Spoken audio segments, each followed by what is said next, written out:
읽어주는 교과 다섯째 날 3월 24일 목요일 영문 밖으로 예수님께 나아가자. 히브리서 13장 10에서 14절, 마가복음 8장 34절, 마태복음 10장 38절, 누가복음 14장 27절과 갈라디아서 2장 20절을 비교해보라. 영문 밖으로 예수님께 나아간다는 것이 무슨 뜻인가? 문 밖에 있는 장소는 진영 전체에서 가장 부정한 곳이었다. 제물로 바쳐진 동물들의 사체가 그곳에서 불태워졌다. 문둥병자들도 진영 밖으로 쫓겨났으며 여호와의 이름을 모독한 사람들과 다른 범죄자들을 처형하는 곳도 진영 밖이었다.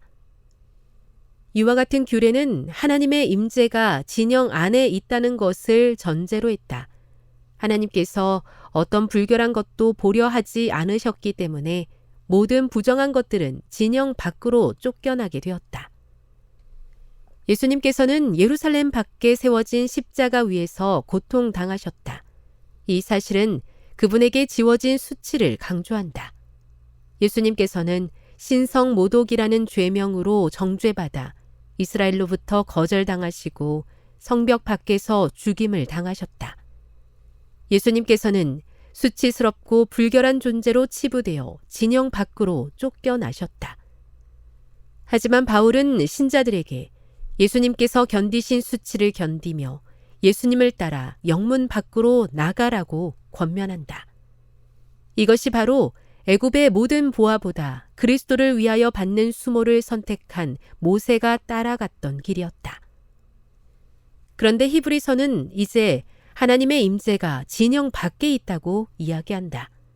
예수님을 따라 영문 밖으로 나가는 행동은 그분의 수모를 감당하는 것일 뿐만 아니라 금송아지 반역 사건 이후 모세가 하나님의 장막을 취하여 진 밖에 쳤을 때 이스라엘 백성 중에 여호와를 앙모하는 자들이 진 밖으로 나갔던 것 같이 그에게 나아가는 것이다.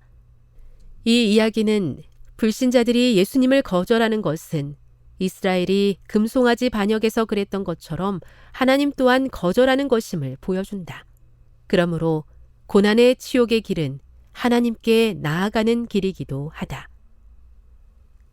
바울은 독자들에게 믿음의 주요 또 온전하게 하시는 이이신 예수님을 따르라고 초청하며 그들이 현재의 고난을 의와 평강의 열매를 맺기 위한 일시적인 훈련으로 여기도록 초청한다.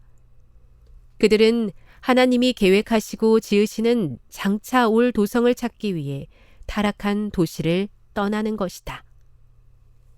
교훈입니다.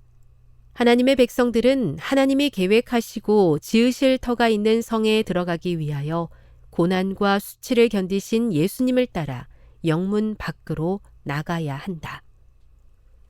묵상. 예수님을 따라 영문 밖으로 나간다는 것은 그대에게 어떤 의미입니까?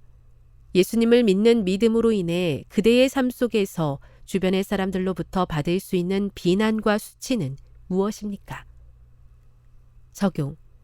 세상 무엇과도 비교할 수 없는 더 좋은 것을 약속하시는 하나님 앞으로 나아가기 위해 필요하다면 고난과 수치의 길을 걸을 마음이 있으십니까? 그런 결심을 할 수 있게 도와달라고 간절히 기도해 보세요. 영감의 교훈입니다. 누가 영문 밖으로 나갈 것인가? 누가 편안함과 쾌락을 버리고 오류와 미신과 흑암의 장소에 들어가서 열렬하고 끈질기게 일하고 진리를 단순히 전하며 믿음으로 기도하고 집집을 다니는 일을 할 것인가? 누가 지금 영문 밖으로 나아가 성령의 능력을 힘입고 그리스도를 위하여 능욕을 지고 사람들에게 성경을 펼쳐 보이며 그들로 회개하라고 부르는 일에 참여할 것인가? 교회 증언 6권 332. 이 땅에서 그리스도인으로 살면서 그저 편하고 안락한 삶을 추구하는 것이 아니라 하나님의 뜻에 순종하기 위해 필요하다면 예수님처럼 고난과 수치의 길을 걸을 수 있는 담대한 믿음을 허락해 주시옵소서.